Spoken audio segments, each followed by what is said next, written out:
banyak instansi pemerintah yang kinerja organisasinya itu tidak didukung oleh kinerja unit bahkan sampai individu. Jadi kinerja organisasinya bilang apa, kinerja unitnya bilang apa. Ingin menyelaraskan kinerja organisasi sampai level unit dan juga level individu agar dapat mencapai tujuan organisasi tersebut.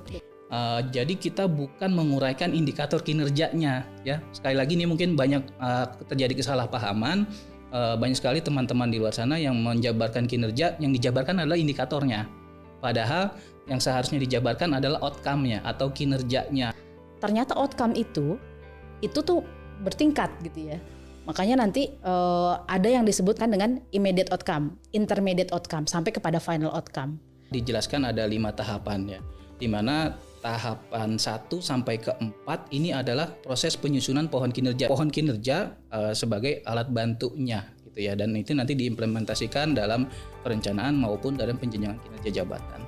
Berarti pohon kinerja adalah bagian dari penjenjangan kinerja atau cascading. Iya, betul. Baik. Nah, ini jadi CSF ini sebenarnya menjadi langkah penting. Jadi kalau instansi pemerintah salah mengidentifikasi CSF, kemungkinan menguraikan kondisi-kondisi prasyarat di bawahnya itu juga salah gitu. Jadi ini kita pisahkan menjadi tahapan sendiri karena dia sangat penting. Karena mencari CSF ini seperti mencari faktor kunci, faktor kritis. Metode atau mungkin pendekatan untuk mencari CSF kita coba pisahkan menjadi 2. Kalau bikin pohon kinerja itu sebaiknya jangan nyontek, tapi kita mencari sendiri apa bentuk pohon kinerja ideal. Tapi kalau sekedar menginspirasi boleh ya? Boleh, menginspirasi boleh. Kita lihat punya Pemda lain boleh. ya. Kok ada penjenjangan kinerja, ada cascading kinerja, 2 hal itu adalah hal yang sama.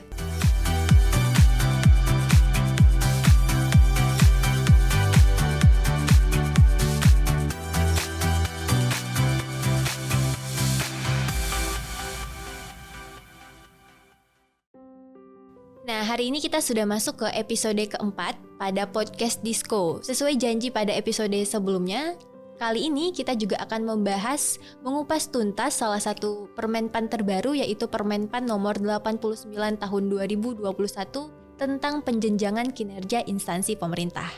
Untuk hal itu, kita sudah kedatangan 2 tamu istimewa pada podcast episode kali ini yang merupakan analis kebijakan muda pada Deputi Reformasi Birokrasi, Akuntabilitas Aparatur dan Pengawasan. Selamat datang kita ucapkan kepada Mbak Umu Nur Hanifah dan Mas Firmansyah. Halo Mas dan Mbak, apa kabar hari ini? Halo Dila, baik. Gimana kabarnya Dila? Alhamdulillah baik. Nah, sehat-sehat nggak ini Mas Firman dan juga Mbak Umu? Alhamdulillah sehat. Alhamdulillah Mbak. sehat. Udah semangat belum kita untuk membahas Permenpan terbaru nih? Kita cek semangat dulu kali ya sebelum mulai. Kalau mengecek semangat ini dari sini apa sini nih semangatnya nih sekarang? Sini dong. Semangat. Iya. Tunjukkan semangatnya sama Sobat Reform. Semangat. Oke, Sobat Reform di sini juga pasti semangat sekali untuk mendengarkan penjenjangan kinerja instansi pemerintah. Oke, mungkin sebelum kita mulai nih, mengupas lebih dalam lagi, Mas Firman dan Mbak Umu mungkin boleh dijelaskan kepada Sobat Reform, sebenarnya apa alasan penyusunan kebijakan penjenjangan kinerja instansi pemerintah ini? Oke, mungkin dari saya dulu ya. Silahkan. Jadi sebagaimana yang kita ketahui ya, bahwa salah satu tugas dari deputi kita ini adalah memastikan pelaksanaan sistem akuntabilitas kinerja ini berjalan dengan baik. Nah, oleh karena itu kita setiap tahun melakukan evaluasi ya, yang kita sebut dengan evaluasi akuntabilitas kinerja. Dari evaluasi akuntabilitas kinerja tersebut yang dilaksanakan di seluruh instansi pemerintah gitu ya, baik KL maupun Pemda, kita ketemu beberapa temuan atau hasil evaluasi. Misalkan banyak instansi pemerintah yang kinerja organisasinya itu tidak didukung oleh kinerja unit bahkan sampai individu. Jadi kinerja organisasinya bilang apa, kinerja unitnya bilang apa. Simpelnya kita bilang nggak selaras antara organisasi, unit, bahkan sampai ke individu. Terus juga misalkan kita juga diminta untuk bikin laporan kinerja pemerintah pusat sebagai salah satu bukti akuntabilitas pemerintah ya, dalam hal ini presiden dan kementerian lembaga. Tetapi di laporan kinerja pemerintah pusat itu ada temuan dari BPKP sebagai reviewer yang menyebutkan bahwa sebagian indikator yang harusnya dijawab itu tidak bisa terjawab dalam laporan kinerja pemerintah, laporan kinerja KL gitu ya. Kemudian misalkan banyak unit-unit yang program kegiatannya nggak berdampak langsung terhadap sasaran organisasi, yang ujungnya adalah inefisien, boros gitu ya. Karena kan kita ketahui program kegiatan itu dibiayai oleh APBN, APBD. Begitu program kegiatan nggak berdampak ke sasaran organisasi, boroslah uang yang digunakan. Nah, ada beberapa hal yang itu merupakan temuan dari evaluasi kita, yang kemudian kita sebagai evaluator sekaligus perumus kebijakan menyimpulkan kayaknya kita butuh sebuah pedoman untuk menyelaraskan kinerja di level organisasi, ke unit sampai ke individu. Bahkan kinerja yang sifatnya sharing outcome antara KL1 dengan KL lain yang sebagian besar sekarang terpisah-pisah nih gitu. Jadi kita pengen membuat ini sebagai bangunan kinerja yang lebih selaras, lebih sinergis, lebih kolaboratif. Oleh karena itu kita berpikir kita perlu nih bikin pedoman yang akan menjadi acuan untuk membangun kinerja ya yang lebih selaras. Kurang lebih itu latar belakangnya. Jadi kalau ditanya urgensinya. Dan kalau apa sih sebenarnya penjenjangan kinerja gitu ya? Penjenjangan kinerja ini ya tadi penyelarasan. Kalau bicara penyelarasan, apa yang diselaraskan? Sasaran strategisnya, indikatornya, bahkan targetnya gitu. Jadi kurang lebih seperti itu Mbak Dila. Baik, berarti jika kita bicara tentang penjenjangan kinerja ini sebenarnya tujuan kita adalah ingin menyelaraskan kinerja organisasi sampai level unit dan juga level individu agar dapat mencapai tujuan organisasi tersebut. Nah, Mbak Umu, pada Permenpan 89 tahun 2021 ini disebutkan bahwa kita menggunakan pendekatan logic model pada penjenjangan kinerja. Nah, mungkin bisa dijelaskan kepada Sobat Reform apa sih sebenarnya pendekatan yang kita lakukan ini? Karena sebenarnya kan ada beberapa pendekatan lain yang dapat dilakukan. Mungkin bisa dijelaskan alasan mengapa kita menggunakan pendekatan logic model. Oke, baik. Jadi kenapa model penjenjangan kinerja yang diusulkan oleh pedoman ini adalah menggunakan framework logic model gitu ya. Jadi gini Mbak, kembali ke hasil evaluasi ya. Jadi kita melakukan pemetaan kepada model-model cascading kinerja di instansi pemerintah gitu. Nah, kita ketemu ada 3 model nih yang sebagian besar gitu ya. Satu yang dia sifatnya direct cascading gitu ya. Direct atau full cascading. Direct atau full cascading nih contohnya misalkan gini. Kalau di level kepala dinasnya atau kepala organisasinya itu adalah contoh Dinas Pertanian ya. Meningkatnya produksi pertanian, produktivitas dan nilai tambah. Nah itu di level bawahnya tuh langsung dibagi habis. Jadi ada yang mengawal produksi, ada yang mengawal produktivitas, ada yang mengawal nilai tambah. Jadi dibagi habis semua. Begitupun sampai ke bawah gitu ya. Ada model yang sharing atau partial cascading. Contohnya misalkan kayak yang kita dapat di kepolisian misalkan ya. Jadi di level Polri-nya tuh ya, Kapolri-nya indeks Harkamtipmas misalkan. Nah di level Polda, Polres sampai Polsek sama tuh indeks Harkamtipmas. Yang bedanya hanya misalkan Harkamtipmas di provinsi ini, Harkamtipmas di kabupaten atau kota ini, tapi sama. Nah, yang ketiga ada model cascading yang dia modelnya adalah jika maka, cause effect gitu ya. Jadi biasanya beda banget antara indikator kinerja di level kepalanya dengan yang di bawahnya beda. Jadi dia contribute gitu ya, jika maka kita sebutnya. Nah, dari 3 model ini yang kita lihat paling bisa mengantarkan instansi pemerintah untuk mendapatkan alternatif solusi yang paling efektif adalah model yang ketiga, yaitu cause dan effect. Sedangkan yang model direct dan sharing itu karena yang diturunkan adalah indikator-indikator yang tinggi, outcome atau impact gitu ya, sampai ke bawah itu akan sama gitu, bahkan sampai ke individu itu akan sama gitu. Sehingga dia nggak bisa mengantarkan ke alternatif solusi atau program kegiatan yang berdampak gitu Mbak. Nah, cause dan effect ini sebenarnya banyak didukung oleh model logic model. Oleh logic model ya, framework yang digunakan adalah logic model. Jadi menurut hemat kami, tim teman-teman perumus kebijakan, model cascading cause effect yang sebenarnya sangat didasari dengan logic model ya, atau logical framework. Ini perlu saya sampaikan bahwa kadang penyebutan logic model atau logical framework itu sering bertukar, tapi sebenarnya barangnya itu gitu, sama gitu ya. Jadi teman-teman perencanaan biasanya sudah sangat paham tuh, karena dia sebenarnya adalah merubah input gitu ya, melalui proses itu untuk menjadi output. Nah, nanti kedepannya ada outcome gitu ya. Nah, di pedoman ini nanti akan lebih dijelaskan bahwa ternyata outcome itu tuh bertingkat gitu ya. Makanya nanti ada yang disebut misalkan dengan immediate outcome, intermediate outcome, sampai kepada final outcome gitu. Jadi tidak semerta-merta dari output itu langsung ke final outcome. Ada tahapan-tahapan gitu ya, yang kita sebut juga dengan outcome antara, itu yang biasanya perlu dilalui sebuah output untuk menjadi final outcome. Nah, nanti kurang lebih teman-teman Sobat Reform juga bisa baca ya di pedomannya, itu sudah kita tuliskan di situ bagaimana sebuah output itu untuk menjadi final outcome itu memerlukan tahapan-tahapan. Kurang lebih gitu. Baik, terima kasih Mbak Umu. Mungkin nanti penjelasan tahapan itu akan kita kulik lebih dalam lagi. Oke, nah, siap. Namun sebelumnya di sini saya ingin memastikan sedikit nih Mbak Umu terkait penjenjangan kinerja itu apakah sama dengan cascading? Karena tadi Mbak Umu sempat menyinggung tentang cascading. Apakah sama itu Mbak? Penjenjangan kinerja dengan cascading itu sama sebenarnya. Kalau bicara penjenjangan kinerja ya cascading. Biasanya cascading itu kan bahasa Inggrisnya ya gitu. Kita mencoba untuk mencari bahasa Indonesia yang tepat, maka ketemulah dengan penjenjangan kinerja. Jadi cascading penjenjangan kinerja sama gitu. Baik, berarti di sini Sobat Reform jangan ragu lagi tentang kok ada penjenjangan kinerja, ada cascading kinerja. Dua hal itu adalah hal yang sama begitu. Baik, mungkin terima kasih Mbak Umu. Mungkin di sini saya ingin beralih sedikit ke Masnya yang dari tadi sudah senyum-senyum.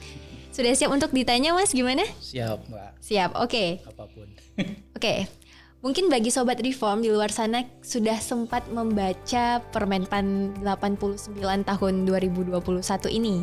Nah, pada Permenpan tersebut terdapat 5 tahapan dalam logic model.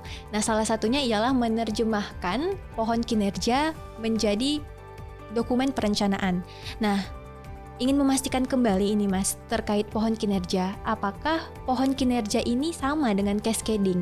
Mungkin bisa dijelaskan lebih detail lagi Mas tentang perbedaannya itu.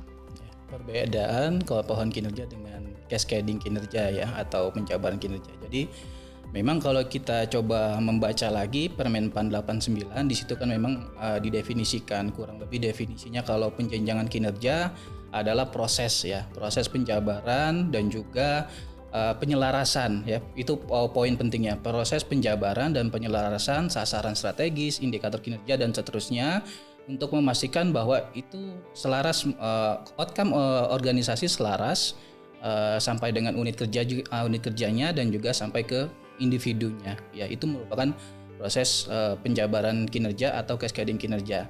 Nah, sedangkan kalau untuk pohon kinerja ini lebih kepada alat bantunya ya. Jadi kalau kita ingin menjabarkan kinerja, kita butuh alat bantunya. Alat bantunya yaitu kita di sini menyebutkannya sebagai dengan istilah pohon kinerja. Kita mencoba menjabarkan outcome yang ada di sebuah organisasi ya, dengan tadi metode cause effect yang tadi Mbak Umu sudah jelaskan, sehingga kita nanti bisa menemukan apa sih hubungan logis sebab akibat dari suatu outcome organisasi, sehingga nanti ketika kita mau mencoba menjabarkannya ke setiap lapisan unit kerja maupun bahkan sampai ke individu sebetulnya itu ada keselarasan di situ ya. Setiap unit kerja mempunyai dijabarkan kinerjanya apa yang memang itu mendukung kinerja dari organisasinya. Nah, proses penerjemahan kinerja ya, proses penerjemahan pohon kinerja kepada dokumen perencanaan dan juga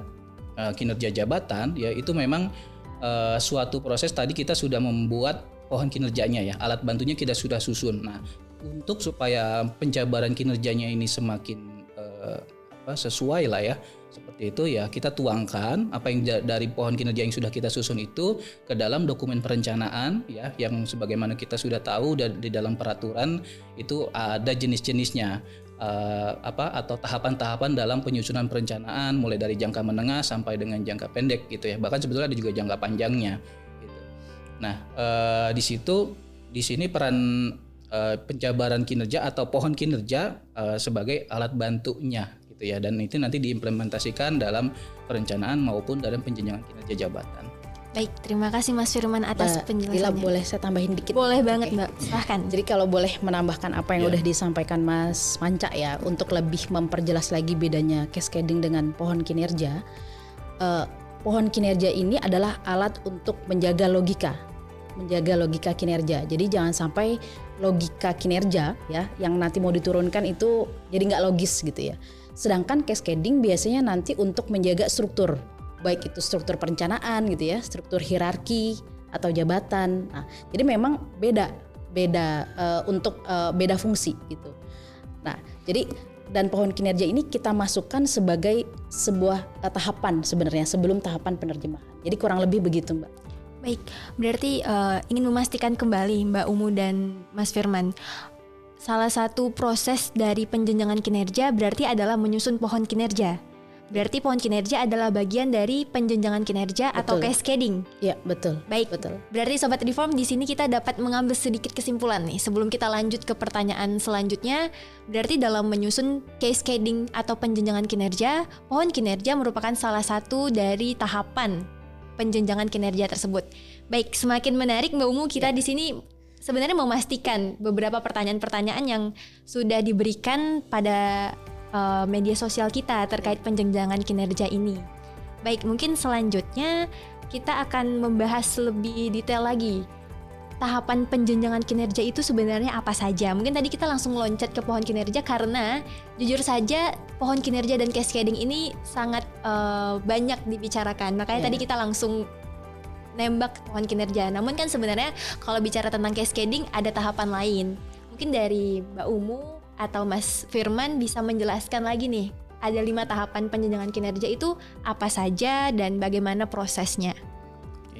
Baik, mungkin bisa saya jelaskan di sini ya. Tentu ketika kita ingin menyusun penjenjangan kinerja atau cascading kinerja ya di dalam Permen PAN 89 ini kita dijelaskan ada 5 tahapan ya.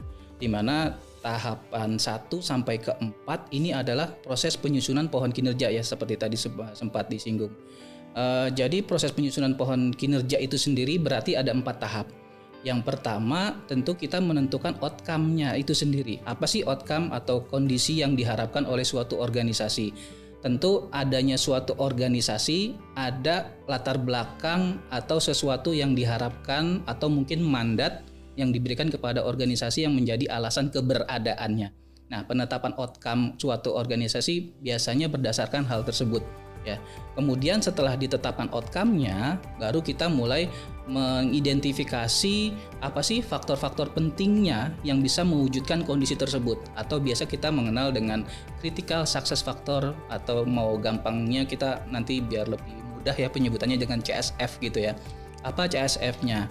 Nanti masing-masing diidentifikasi. Misalnya kalau kita berbicara masalah kemiskinan, agar kemiskinan itu bisa semakin menurun, tentu banyak faktor yang mempengaruhi. Misalnya faktor ekonomi, faktor kesejahteraan, bisa juga faktor kesehatan, bisa juga faktor pendidikan dan lain-lain ya. Banyak sekali faktor-faktor yang mempengaruhi kemiskinan itu disebut dengan critical success factor. Nah, setelah kita menyusun critical success factor, tahapan berikutnya kita menguraikan kembali ya kondisi-kondisi yang diharapkan atau kondisi-kondisi yang memungkinkan masing-masing CSF tadi ya bisa terwujud ya. Jadi ini merupakan menguraikan kondisi-kondisi yang bisa diharapkan tercapai. Misalnya tadi ya kita berbicara kemiskinan, salah satu CSF-nya adalah masalah pendidikan ya. Permasalahan pendidikan apa sih? Misalnya pemerataan pendidikan ini belum tercapai, atau pendidikan kita nih masih aksesnya belum merata lah, seperti itu ya bahasa mudahnya ya. Nah, supaya pendidikan kita semakin merata, maka apa sih yang perlu dilakukan? Nah, kita coba identifikasi lagi. Mungkin kita bolehlah nyebutnya CSF-nya lagi itu apa gitu loh. Jadi CSF itu nanti mempunyai masing-masing CSF-nya lah, atau kondisi-kondisi yang ingin kita uraikan terus sampai ke bawah, sampai kita menemukan kondisi operasional apa aktivitas yang harus dilakukan agar CSF tadi itu bisa tercapai ya, kondisi yang ingin diharapkan itu bisa tercapai. Itu tadi tahapan ketiga. Dan tahapan keempat ya, dari semua yang sudah kita uraikan, mulai dari outcome yang paling atas, kemudian kita uraikan CSF-nya di bawahnya, kemudian kita uraikan lagi sampai kondisi operasional, kita tetapkan apa indikatornya ya. Jadi di sini mungkin kami ingin menegaskan di dalam peraturan ini, metode yang kita gunakan adalah kita menguraikan bagaimana agar kondisi tersebut bisa tercapai, kondisi yang diharapkan yang ingin dicapai ya itu bisa diwujudkan. Jadi kita bukan menguraikan indikator kinerjanya ya. Sekali lagi ini mungkin banyak terjadi kesalahpahaman. Banyak sekali teman-teman di luar sana yang menjabarkan kinerja, yang dijabarkan adalah indikatornya. Padahal yang seharusnya dijabarkan adalah outcome-nya atau kinerjanya. Apa sih kinerja itu kan kondisi positif yang ingin diwujudkan atau kondisi negatif yang ingin dihilangkan atau dikurangi gitu ya. Jadi supaya kondisi tercapai maka kita harus bagaimana nih menguraikannya ya. Jadi sekali lagi bukan indikatornya. Makanya di dalam tahapan ini kita meletakkan perumusan indikator pada tahapan keempat ya. Nah, setelah 4 tahapan tersebut jadilah dalam bentuk format pohon kinerja. Nah, setelah itu baru kita masuk ke tahapan kelima, kita pohon kinerja yang sudah kita buat, ini kita terjemahkan ke dalam dokumen perencanaan sesuai peraturan yang sudah ada. Kalau pemerintah pusat terkait dengan perencanaan diatur oleh Bappenas. Kalau pemerintah daerah terkait perencanaan diatur oleh pemerintah daerah gitu ya. Jadi nanti bisa menyesuaikan dan juga tentu untuk menjabarkan apa sih kinerja dari masing-masing jabatan ya kita juga mengambil dari pohon kinerja yang sudah kita susun tersebut sehingga nanti jelas ya kinerja mulai dari pimpinannya baik itu kepala daerah atau mungkin menterinya, nanti kemudian pejabat di bawahnya apa kinerjanya dan seterusnya, bahkan mungkin sebetulnya bisa saja sampai individu. Tapi dalam peraturan kita ini kita menyesuaikan bahwa untuk penguraian jabatan terkait dengan individu kita mengadopsi dengan Permenpan lainnya yang memang sudah mengatur hal tersebut dan memang tidak ada kontradiksi antara Permenpan kita ini dengan Permenpan yang mengatur tentang penguraian kinerja individu. Mungkin itu, Mbak. Baik, terima kasih Mas Firman atas penjelasannya. Mungkin di sini menarik sekali Sobat Reform karena kita sudah mendengarkan penjelasan tentang bagaimana cara penjenjangan kinerja. Berarti diawali dengan menyusun pohon kinerja, lalu menerjemahkan pohon kinerja tersebut. Nah, di sini mungkin karena tadi sudah dijelaskan oleh Mas Firman, kita ke Mbak Umu nih yang sudah ngangguk-ngangguk ingin menyampaikan sesuatu. Hal yang menarik nih Mbak, mungkin tadi disampaikan step pertama dalam menyusun pohon kinerja adalah menentukan outcome atau hasil yang ingin dicapai. Step kedua ialah menentukan critical success factor atau faktor kesuksesan ya Mbak ya. Ya. Nah, mungkin di sini saya sendiri dan mungkin juga Sobat Reform ingin tahu Mbak, seperti apa cara atau mekanisme yang kita lakukan untuk menentukan critical success factor atau CSF ini Mbak. Oke. Saya sebelum jelaskan caranya, mungkin saya nambahin dikit ya Mas Manca soal CSF. Jadi kalau boleh dianalogikan Mbak Dila, kenapa CSF ini ya nanti kita mungkin akan ketemu ya namanya bisa jadi CSF, bisa jadi prakondisi gitu ya atau kondisi prasyarat apapun itu. Ini kita pisahkan menjadi satu tahapan penting gitu ya. Karena mencari CSF ini seperti mencari faktor kunci, faktor kritis. Saya analogikan misalkan gini Mbak, kalau kita pusing gitu ya, pusing ini kan gejala ya, bukan penyakitnya ya. Kita harus tahu nih pusingnya kenapa gitu ya. Apakah misalkan pusingnya adalah karena kita kurang tidur, terlalu lelah, atau pusingnya kita kurang makan, atau pusingnya kita terlalu banyak terpapar sinar matahari, atau pusingnya nggak punya duit gitu ya. Jadi sebenarnya kita sedang mencari faktor ya, apa yang mempengaruhi pusing gitu ya.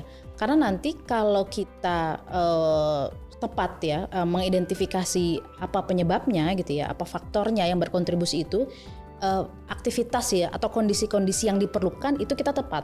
Jadi kalau kita kecapean gitu ya, berarti kondisi yang diperlukan kita lebih banyak istirahat, tidur dan lain sebagainya. Kalau kita pusing misalkan karena terlalu banyak terpapar matahari, ya berarti kondisi yang diperlukan kita mencari tempat yang lebih nggak kena matahari gitu ya. Nah ini jadi CSF ini sebenarnya menjadi langkah penting.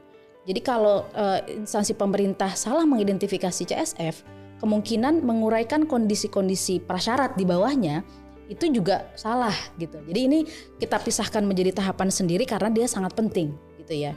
Ini pentingnya CSF. Nah kalau cara gitu ya atau metode atau mungkin pendekatan untuk mencari CSF, kita coba pisahkan menjadi 2 gitu ya. Yang pertama adalah mencari faktor pembentuk gitu ya. faktor pembentuk ini bisa macam-macam caranya. Misalkan instansi pemerintah brainstorming gitu ya, mengumpulkan para stakeholder, kemudian brainstorming menyampaikan pertanyaan. Apa yang harus diperlukan agar outcome atau kinerja organisasi tercapai? Nah, bisa dengan pertanyaan-pertanyaan itu. Atau gimana ya agar kinerja atau outcome terwujud? Nah, biasanya kan brainstorming kan ada masukan-masukan ya. Nah, atau kita juga bisa mencari faktor pembentuk dengan menggunakan pendekatan manajemen lainnya. Misalkan kita kenal ada BSC, Balance Scorecard. Nah, itu kan pendekatannya dengan 4 gitu ya, 4 perspektif. Bisa dengan itu. Atau mau kita gunakan proses bisnis, mengurai prosesnya. Nah, itu bisa menjadi cara untuk mencari faktor pembentuknya. Jadi satu yaitu CSF bisa dicari dengan mencari faktor pembentuk. Yang kedua, kita bisa mencari masalahnya, penyebabnya. Yang tadi saya analogikan, pusing itu adalah mencari penyebabnya. Kenapa sih masalah, contoh nih, Jakarta nih. Misalkan Jakarta banjir atau Jakarta macet, itu kan isu strategis ya. Dan gubernur misalkan ingin merubah permasalahan tadi menjadi kinerja, kondisi yang lebih baik. Jakarta nggak banjir, Jakarta nggak macet, atau berkurang banjirnya, berkurang macetnya. Maka perlu dicari di Jakarta ini banjirnya kenapa, macetnya kenapa. Nah, misalkan Jakarta macetnya adalah karena over kapasitas jalan, artinya rasio antara jalan dengan kendaraan itu nggak cukup gitu ya, banyakkan kendaraannya. Atau misalkan macetnya karena pada jam-jam sibuk banyak kendaraan-kendaraan besar yang memenuhi jalan di Jakarta, akhirnya macet. Atau mungkin karena tata kotanya masih banyak bottleneck dan lain sebagainya. Nah, mencari penyebab ini harus berdasarkan empiris, berdasarkan isu strategis dan permasalahan di setiap daerah gitu ya, atau organisasi. Karena bisa jadi penyebab macet di Jakarta dengan penyebab macet di Jogja atau di Bandung tuh beda. Makanya kami menyampaikan kepada teman-teman instansi pemerintah, kalau bikin pohon kinerja itu sebaiknya jangan nyontek, tapi kita mencari sendiri apa bentuk pohon kinerja ideal. Nah gitu, jadi ada dua permasalahan, ada dua cara gitu ya, atau metode atau pendekatan yang bisa kita gunakan untuk mencari CSF. Tapi kalau sekedar menginspirasi boleh ya? Boleh, menginspirasi boleh. Kita lihat punya Pemda lain boleh, ya, kayak gimana boleh. sih mereka gitu. Tapi perlu dikenali kan permasalahan utamanya ya Bu ya. Artinya setiap daerah permasalahan utamanya pasti beda. Bisa jadi sama, bisa jadi beda. Alasannya juga pasti berbeda ya Mbak ya. Ya, betul. Terjadinya isu strategis yang ada di Pemda terkait. Betul. Nah, tadi kan ada 2 metode ini Mbak, tentang faktor pembentuk dan juga mengurai masalah atau penyebab. Nah, mungkin bisa dijelaskan lagi nih Mbak, sebenarnya yang lebih kita sarankan kepada para instansi pemerintah di luar sana dalam penyusunan pohon kinerja ini menggunakan metode yang mana, dan mungkin bisa diberikan contoh lebih detail lagi nih. Tadi kan mungkin tentang tingginya kemacetan, mungkin bisa dijelaskan lagi nih setelah kita tahu faktor penyebabnya, lalu bagaimana cara untuk melakukan brainstorming lainnya ini Mbak? Oke, baik. Yang sebenarnya setiap instansi pemerintah mungkin beda-beda ya kondisinya. Cuma kami sebenarnya lebih merekomendasikan untuk berangkat dari masalah. Gitu, berangkat dari masalah, mencari sebenarnya masalahnya apa yang berkontribusi untuk kinerja tersebut nggak terjadi gitu ya. Jadi mencari masalah gitu. Nah, yang perlu ditekankan oleh teman-teman instansi pemerintah adalah jangan bebankan mencari masalah ini, mencari penyebab ini kepada satu orang atau satu unit gitu ya, atau satu organisasi. Karena ini harus merupakan kesepakatan dari berbagai pihak. Masalah banjir di Jakarta adalah karena misalkan perilaku atau kesadaran masyarakat untuk membuang sampah yang tidak pada tempatnya itu masih banyak, masih tinggi. Nah, itu harus disepakati gitu ya. Hati-hati kalau kita salah mengidentifikasi masalah, ke bawahnya pohon kinerja bisa salah gitu ya. Jadi yang preferable tentunya adalah yang sesuai dengan masalah. Nah, CSF ini ketika kita sudah menemukan masalah-masalahnya, maka kita merubah kepada kondisi yang diinginkan. Jadi kalau tadi saya contohkan kinerja yang diinginkan adalah Jakarta menurun kemacetannya, dan masalahnya adalah adalah over kapasitas jalan. Maka kondisi atau kinerja yang perlu dihasilkan adalah ya kapasitas jalannya harus meningkat. Gitu. Kemudian apalagi banyak misalkan parkir liar, gitu ya. Berarti kondisi yang harus diwujudkan adalah parkir liarnya harus semakin berkurang gitu. Jadi di sini juga kita menekankan bahwa kalau kita bicara kinerja itu tidak melulu bicara menyamakan gitu ya. Selama dia adalah kondisi positif yang ingin diwujudkan atau kondisi negatif yang ingin diturunkan, itu adalah kinerja. Jadi yang preferable tadi adalah CSF ya, mencari berdasarkan masalah gitu ya. Jadi kalau masalahnya adalah parkir ya, semakin banyak karena banyaknya parkir maka Jakarta macet, maka kondisi yang diperlukan adalah semakin berkurang parkir liarnya supaya Jakarta nggak macet lagi. Kira-kira gitu, Mbak Dila. Kalau boleh menambahkan ya Mbak Dila, sebetulnya memang kita mesti melihat kondisional juga ya. Kita menggunakan metode yang mana. Kadang-kadang diperlukan juga faktor pembentuknya. Contohnya misalnya ada suatu unit kerja atau instansi pemerintah yang memang juga diberikan amanat untuk misalnya meningkatkan nilai sakipnya, misalnya kayak gitu. Bukan meningkatkan nilai sakipnya, meningkatkan kualitas akuntabilitas kinerjanya ya. Dimana kalau kita bicara tentang kualitas akuntabilitas kinerja, berarti kan bicaranya tentang perencanaannya, masalah pengukuran, dan itu kan terbentuk dari peraturan yang sudah ada. Ya, nah ini yang menjadi artinya bukan dari masalah akuntabilitas di mana gitu ya. Ya bisa juga permasalahannya di perencanaannya atau apa. Tapi mungkin akan lebih mudah bila kita mengidentifikasi dari faktor pembentuk itu memang kalau memang sudah ada peraturan yang membentuknya gitu. Jadi berdasarkan hal-hal tersebut. Mungkin contoh lainnya misalnya seperti ini. Ada meningkatkan kemandirian desa gitu ya. Di mana Kementerian Desa ini sudah menentukan apa sih kriteria desa mandiri gitu kan. Nah, ini juga menjadi salah satu faktor pertimbangan kita menggunakan metode faktor pembentuk tersebut. Oke, baik. Terima kasih Mbak Umu dan Mas Manca. Kita baru membahas 2 step dalam penyusunan pohon kinerja. Mungkin ingin recall sedikit nih, Sobat Reform dimanapun berada. Tadi kita kan step pertama menentukan outcome. Tadi mungkin izin saya mengambil contoh dari Mbak Umu terkait tingginya kemacetan di Jakarta. Mungkin apabila kita translatekan menuju bahasa outcome, berarti dengan adanya tingginya kemacetan ini kita harus memilih kondisi outcome, kondisi yang diinginkan. Berarti kita bisa memilih menurunnya kemacetan di Jakarta. Selanjutnya tadi dijelaskan Mbak Umu terkait bagaimana menentukan CSF. Nah tadi juga sudah dijelaskan kita harus menentukan faktor penyebabnya. Misalnya salah satu faktor penyebab itu adalah over kapasitas jalan. Selanjutnya kita menentukan nih kondisi yang diperlukan apa, yaitu meningkatnya kapasitas jalan. Nah itu berarti baru 2 step nih Sobat Reform. Step ketiga mungkin kita lihat nih siapa yang ingin menjawab. Mungkin ada yang Mas mau Manca bersedia? Oke, Mas.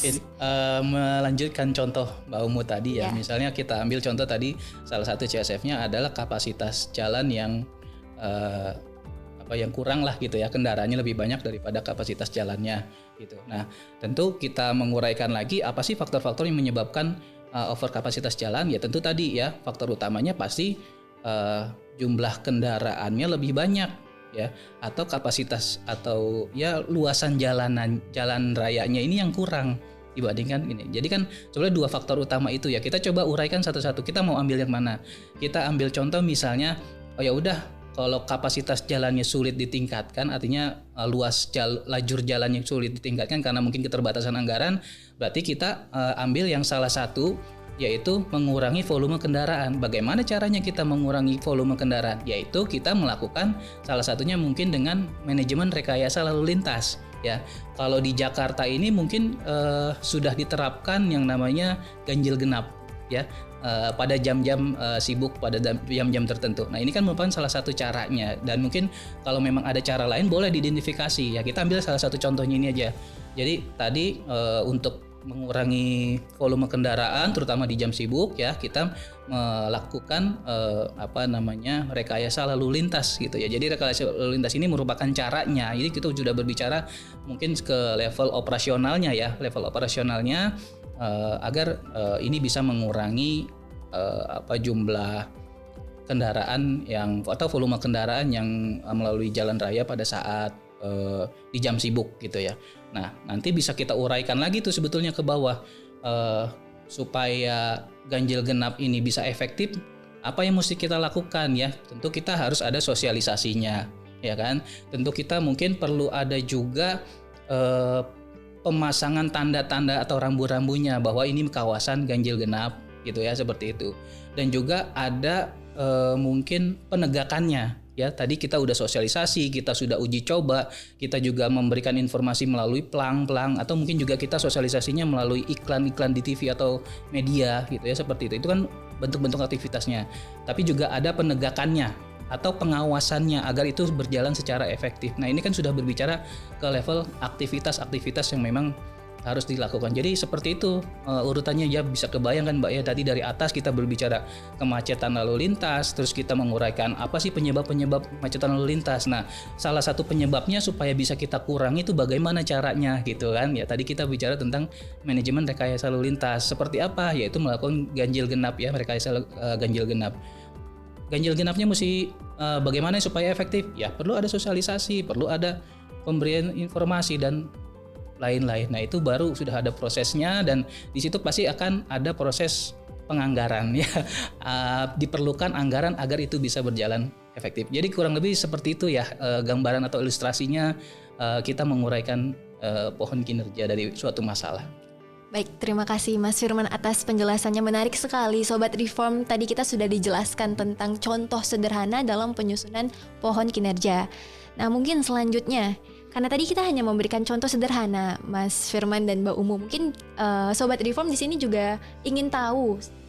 Jadi sebenarnya kalau kami ingin menyusun pohon kinerja itu bagaimana caranya? Mungkin Mbak Umu atau Mas Firman ingin memberikan tips kepada Sobat Reform dimanapun berada tentang bagaimana caranya menyusun pohon kinerja yang baik. Iya, mungkin dari saya dulu ya, nanti Mas Manca tambahin. Jadi untuk membuat pohon kinerja yang mungkin nggak sempurna ya, tapi mendekati ideal gitu ya, mendekati ideal, itu ada beberapa prinsip umum yang perlu dipegang oleh teman-teman instansi pemerintah, oleh Sobat Reform. Yang pertama itu, kalau mau bikin pohon kinerja, itu sebaiknya berbagai dokumen existing, dokumen perencanaan kinerja, dokumen yang terkait dengan jabatan, itu dipinggirin dulu, tutup dulu tuh. Karena pohon kinerja itu sebaiknya tidak dihubungkan dulu dengan dokumen-dokumen perencanaan existing. Misalkan dengan tujuan, sasaran, karena kan biasanya udah ada ya, tujuannya adalah IPM, kemudian misalkan meningkatnya pembangunan manusia misalkan ya, kemudian sasarannya adalah meningkatnya pendidikan, kesehatan, dan juga daya beli, dan seterusnya. Jadi biasanya udah ada itu dalam tujuan sasaran itu kalau bisa disingkirin dulu gitu. Kenapa seperti itu? Karena biasanya kalau kita melihat kepada dokumen yang sudah ada, kita akan kembali kepada rutinitas, kita akan kembali kepada pola-pola lama. Yang bisa jadi ya, di pola-pola lama itu program atau kegiatan atau sub-sub kegiatan itu berulang kali dilakukan setiap tahun, tapi sebenarnya nggak efektif. Nah, kalau udah kita bicara nggak efektif, itu dia akan menghabiskan uang gitu. Jadi kita juga sering ketemu misalkan kepala daerah berganti nih, visi misi berganti, statement tujuan dan sasaran berganti. Tetapi begitu kita lihat dokumen Renja, RKA atau bahkan DPA-nya, itu nggak ada yang berubah tuh. Jadi siapapun kepala daerahnya, apapun visi misinya, tetap sama program kegiatannya. Karena biasanya birokrasi cenderung copy paste tahun lalu, ditambahin dikit atau dirubah dikit target-targetnya. Yang padahal kalau dicocokin tuh nggak nyambung. Nah, dengan model penjenjangan kinerja yang seperti ini, kita berusaha mengoreksi kondisi-kondisi itu menjadi lebih baik. Sampai kemudian instansi pemerintah tuh bisa mendapatkan program kegiatan atau tadi bahasa Mas Manca tuh aktivitas yang ideal gitu ya. Jadi don'ts banget nih ya, jangan banget kita bikin pohon kinerja itu menuangkan dari dokumen-dokumen existing, dokumen yang udah ada. Ini karena Menpan nyuruh bikin pohon kinerja misalkan, kita udah tuangin aja tuh RPJMD atau Renster yang udah ada, bikin aja pohon kinerja. Enggak boleh gitu. Jadi jangan dulu menghubungkan dengan tujuan, sasaran, visi, program kegiatan yang udah ada dengan jabatan yang udah ada, struktur organisasi yang udah ada. Itu sebaiknya dikesampingkan dulu supaya kita mendapatkan pohon kinerja yang sesuai dengan kebutuhan dan menjawab permasalahan. Kurang lebih gitu, Mbak Dila. Baik, terima kasih Mbak Umu atas penjelasannya. Berarti Sobat Reform, tadi kita sudah dijelaskan nih bagaimana proses penyusunan pohon kinerja. Tadi sudah diberikan juga contoh sederhana dari Mbak Umu dan juga Mas Firman, dan diberikan juga tips kepada sobat reform di luar sana untuk menyusun pohon kinerja yang baik. Nah, mungkin mungkin sedikit mungkin sedikit mengalihkan pembicaraan Mbak Umu dan Mas Firman. Tadi sempat mungkin sobat reform di sini bingung juga nih. Kadang saya manggil Mas Firman, kadang manggil Mas Manca, Mbak Umunya. Mungkin kalau dari Mas Firmansyah inginnya enaknya dipanggil Mas Firman atau Mas Manca ini sebenarnya nih. Sama aja. Jadi sobat reform kalau seandainya nanti dengar saya Mas Firman, Mbak Umu Mas Manca itu sama aja ya, sobat reform. Oke. Ini takutnya nanti bingung nih, kok namanya beda gitu. Nggak apa-apa, ini sama aja. Oke, kembali ke topik sobat reform. Tadi kita sudah mendengarkan nih bagaimana cara penyusunan pohon kinerja. Nah, kita akan masuk ke tahap yang cukup penting, yaitu tahap menerjemahkan pohon kinerja ke dokumen perencanaan organisasi sampai level unit dan juga kinerja individu. Nah, hal ini sangat krusial sekali karena tujuan dari penjenjangan kinerja ini adalah kita ingin menyelaraskan tujuan organisasi ke dokumen perencanaan sampai ke kinerja individunya. Mungkin di sini kita ingin mendengar nih dari Mas Firman kali ya, karena tadi sudah dijelaskan oleh Mbak Umu. Mungkin Mas Firman bisa dijelaskan lagi nih Mas, bagaimana detail penyusunan atau menerjemahkan pohon kinerja ke dokumen perencanaan kinerja. Baik, jadi faktor paling penting ketika kita mencoba menerjemahkan pohon kinerja yang sudah kita susun ke dalam dokumen perencanaan maupun kepada jenjang jabatan yang sudah ada, ya, kita harus bisa mengidentifikasi dulu atau mengklasifikasi level kinerjanya. Di dalam Permenpan 89 ini, khususnya di bab 2, kita bisa melihat ya, kebanyakan di bab 2 kan membahas kurang lebih masalah teori-teorinya. Di situ disebutkan bahwa yang namanya kinerja itu ada levelnya, ya. Ada level pertama adalah kinerja strategis, level kedua adalah level kinerja taktikal, dan yang ketiga adalah kinerja operasional. Di mana kalau kita berbicara kinerja strategis itu adalah suatu kinerja atau kondisi yang diharapkan diwujudkan oleh suatu organisasi. Mungkin tadi di awal saya sebutkan yang menjadi alasan keberadaan suatu organisasi atau instansi pemerintah. Kenapa dia harus ada? Gitu. Itu menjadi kinerja strategisnya dia, instansi pemerintah tersebut. Ya. Kemudian level kedua adalah kinerja taktikal. Ya, kinerja taktikal ini menggambarkan apa sih strategi-strategi yang harus dilakukan agar kinerja strategis tadi bisa tercapai, ya. Dan level selanjutnya adalah level kinerja operasional. Nah, di operasional ini adalah aktivitas apa yang harus dilakukan, ya, agar tadi strateginya itu bisa berjalan dengan baik, gitu ya. Dan juga mungkin tadi di awal sudah disebutkan bahwa kalau kita berbicara tentang kinerja atau outcome, ya, ini kan juga ada leveling juga, ya. Kita mengenal ada yang namanya ultimate outcome, gitu ya, ada yang namanya intermediate outcome, ada yang namanya immediate outcome, ya, dan juga selanjutnya adalah output dan seterusnya, gitu ya. Ini memang perlu kita pahami, mungkin itu semua diulas di bab kedua Permenpan tersebut, ya. Artinya langkah paling utama yang harus bisa kita pahami, kita bisa mengklasifikasikan level kinerja tersebut. Pertimbangannya apa? Pertimbangannya adalah ketika kita menetapkan, ketika kita sudah menyusun pohon kinerja, masing-masing itu ada kotak-kotaknya, ya, kotak-kotak kinerja dari atas sampai ke bawah. Kita langsung memilih, oh ini bertaraf atau levelnya strategis. Strategisnya mungkin untuk ukuran nasional, ya, untuk pemerintah pusat mungkin, ya. Kalau untuk pemerintah daerah, oh ini strategis untuk di daerahnya. Ciri-cirinya apa? Ciri-cirinya adalah ketika kita menetapkan itu adalah kinerja strategis, misalnya suatu pemerintah daerah, ya, itu adalah menggambarkan isu strategis. Kalau kita mencoba membaca atau membuka dokumen perencanaan, entah RPJMD atau Renstra gitu kan, biasanya kan ada bab sebelum bab tujuan, sasaran gitu, ya. Di bab itu kan bab 5 kalau RPJMD, ya. Di bab 4-nya kan ada isu strategis atau permasalahan daerah lah gitu, ya, permasalahan strategis daerah. Di situ kan disebutkan apa sih permasalahan strategis daerah. Misalnya kalau Jakarta tadi mungkin masalah kemacetan, masalah banjir. Itu kan isu strategis daerah ya.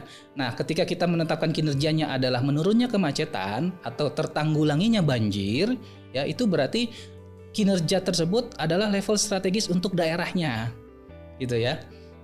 Kalau sama juga misalnya contoh gini, kita berbicara masalah kemiskinan, isu strategisnya adalah kemiskinan yang masih tinggi di suatu daerah, atau mungkin ini isu strategis secara nasional gitu ya, mungkin tingkat kemiskinan kita masih tinggi gitu ya. Nah, kita bisa mengidentifikasi bahwa ini permasalahan nasional, bukan masalah sektoral gitu. Jadi kita nggak bisa berbicara kalau penanggulangan kemiskinan hanya diampu oleh Kementerian Sosial saja, nggak bisa.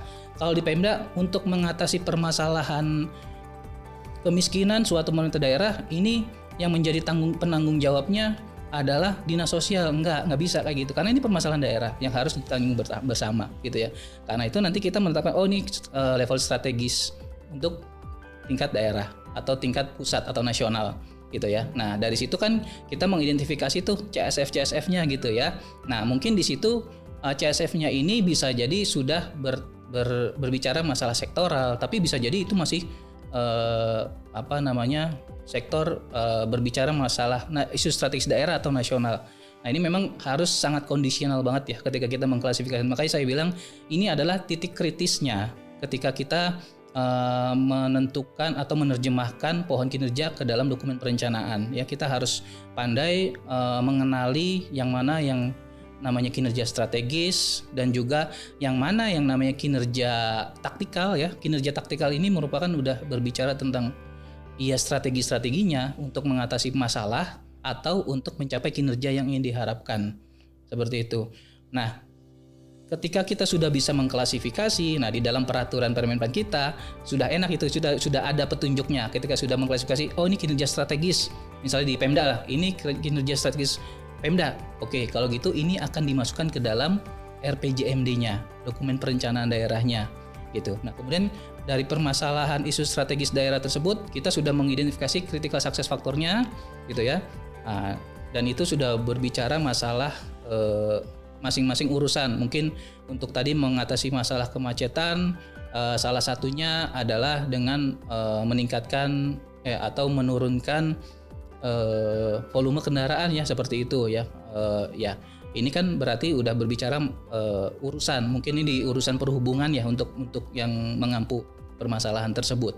Ya, jadi di dalam Permenpan ini sudah dijelaskan tadi. Jadi memang yang harus sangat-sangat dipahami bagaimana kita mengenali level dari kinerja dari pohon kinerja yang sudah kita identifikasi. Itu Mbak. Baik, terima kasih Mas Firman atas penjelasannya. Baik Sobat Reform, dalam mengenali level kinerja ini mungkin ingin saya ambil kesimpulan sedikit dari penjelasan Mas Firman sebelumnya. Berarti ada 3 level, bukan begitu ya Mas? Ada level strategis, taktikal, dan juga operasional. Nah, berarti ini Mas, tadi kan sudah dijelaskan level strategis mungkin kita masukkan ke dokumen kalau misalnya di daerah RPJMD-nya. Lalu kita ke taktikal dan juga operasional. Nah, di paling bawah ini kan operasional, berarti di kinerja operasional ini merupakan pohon kinerja yang kita terjemahkan ke kinerja individu ya Mas ya?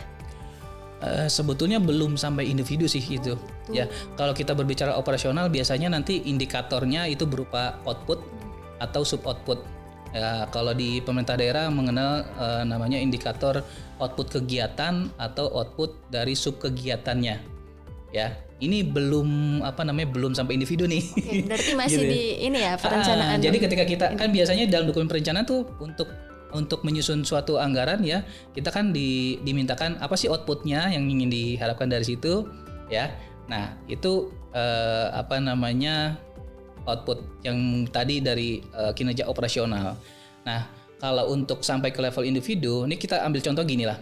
Misalnya outputnya adalah dokumen perencanaan, tersusunnya dokumen perencanaan, atau lebih spesifiknya tersusunnya RPJMD sesuai dengan peraturan Permendagri lah ya. Seperti itu. Nah, itu kan output. Nah, kita berbicara masalah ke bawahnya lagi, itu sub kegiatannya, untuk supaya kita bisa mendapatkan dokumen RPJMD yang sesuai Permendagri, apa yang perlu dilakukan? Kan kita ada prosesnya, FGD-nya, ya kan? Ada proses penyusunan itu sendiri, ya, ada proses Uji publik. uji publiknya juga, ya, seperti itu. Nah, ini kan tahapan-tahapan, dan itu biasanya ada di dalam sub kegiatannya. Nah, masing-masing tahapan ini baru kita uraikan, misalnya untuk supaya FGD-nya tersusun dengan baik, ya, atau terlaksana dengan baik, terlaksana dengan baik, apa yang perlu dilakukan? Kan ada tahapannya, mulai dari perencanaannya, ya, kita merencanakan FGD-nya, mulai dari pengkajiannya, sesuatu yang ingin kita diskusikan atau permasalahan strategis kan perlu ada proses pengkajiannya, ya, pengumpulan datanya, ya kan, terus sampai nanti teknis pelaksanaannya, misalnya untuk mewujudkan itu kan perlu ada tim yang menyiapkan permasalahan operasional keuangannya misalnya supaya itu bisa terwujud, atau administrasinya lah, ya, administrasinya itu bisa terlaksana. Nah, di situ baru berbicara masalah individu. Nah, itu lebih banyak dibicarakan dalam Permenpan yang tahun lalu, Permen 8 yang sudah diperbarui. Sekarang dengan ya? Permenpan 6 ya, kalau nggak salah dapat info. Di situ nanti lingkupnya di situ, ya, kita tidak membahas sampai sedalam itu karena memang kami mengarahkan untuk masalah individu silakan mengacu ke itu. Tapi yang jelas tadi yang saya jelaskan itu adalah berbicara tentang matriks peran hasil, ya. Begitulah, ada yang berperan untuk menyusun perencanaan, itu mungkin analis perencanaannya. Terus ada yang berperan mengkaji, ya, melakukan kajiannya, itu mungkin nanti fungsi dari analis kebijakannya, ya. Nanti ada yang berperan mengumpulkan data, mungkin itu dari analis yang tugasnya mengumpulkan data lah, ya, seperti itu, dan seterusnya sampai ke analis keuangan juga, ya, seperti itu. Jadi itu di situ matriks peran hasilnya mulai berperan, ya, di situ. Jadi itu ilustrasinya saja. Kalau boleh nambahin dikit, Gil.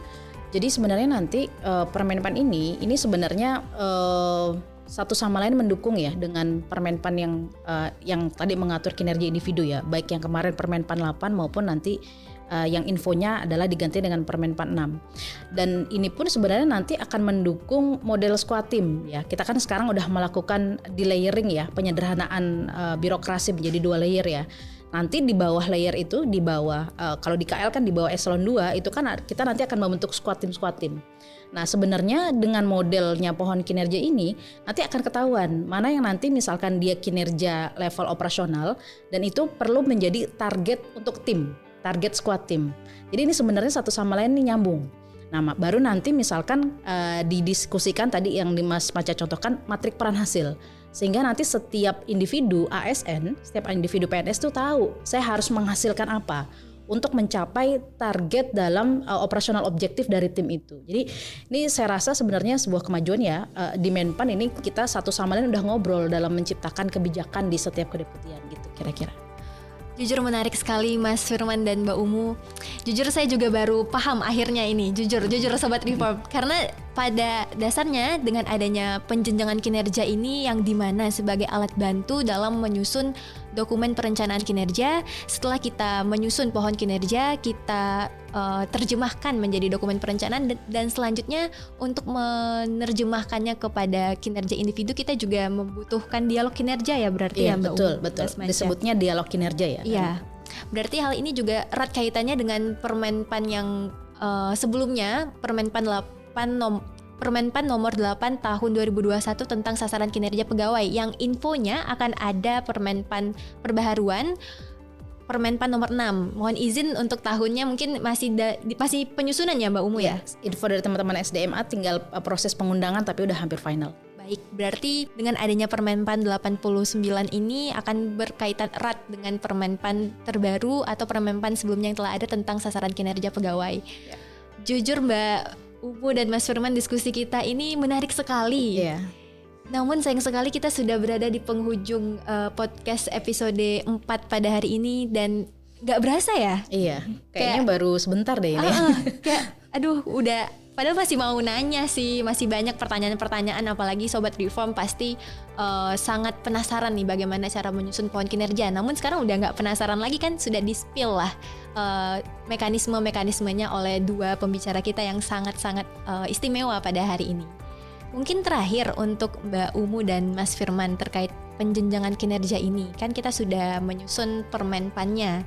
Kalau boleh tahu, apakah dengan keluarnya Permenpan ini, kebijakan ini sudah dapat digunakan oleh seluruh Sobat Reform atau instansi pemerintah di luar sana? Jawabannya sudah Mas ya. Jawabannya sudah gitu. Jadi bahkan sebenarnya sebelum Permenpan ini keluar, prinsip-prinsip tersebut nih udah sering kita sampaikan ya.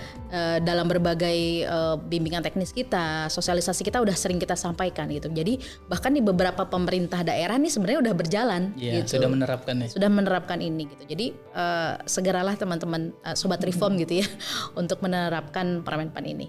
Ya, mungkin bedanya dengan adanya Permenpan ini lebih ada acuan ya untuk sobat reform di luar sana dalam melakukan penyusunan penjenjangan kinerja ini. Ya. Baik, terima kasih Mbak Umu atas penjelasannya. Mungkin sebelum kita menutup podcast pada episode kali ini, sobat reform ingin mendengar sekali lagi sapaan dari Mbak Umu dan juga Mas Firman. Mungkin bisa menyapa sebelum kita menutup, tips and trick atau apa saja kepada sobat reform. Baik, jadi ya mudah-mudahan ya Dila, Mbak Umu, pertemuan kita atau diskusi kita pada kali ini bisa memberikan pencerahan ya untuk sobat reform semua. Mungkin yang selama ini selalu bertanya-tanya bagaimana sih caranya kita melakukan cascading kinerja, menyusun pohon kinerja, kemudian memastikan bahwa pohon kinerjanya ini bisa terimplementasikan dalam perencanaan maupun dalam penjenjangan kinerja jabatannya, atau bahkan mungkin nanti sampai ke level individunya ya. Mudah-mudahan hasil diskusi kita ini bisa memberikan pemahaman ya, peningkatan pemahaman untuk sobat reform semua ya. Yang jelas kami siap membantu ya, melayani apabila masih ada yang kurang jelas. Mudah-mudahan ada kesempatan lain ya kita untuk bisa berdiskusi lagi.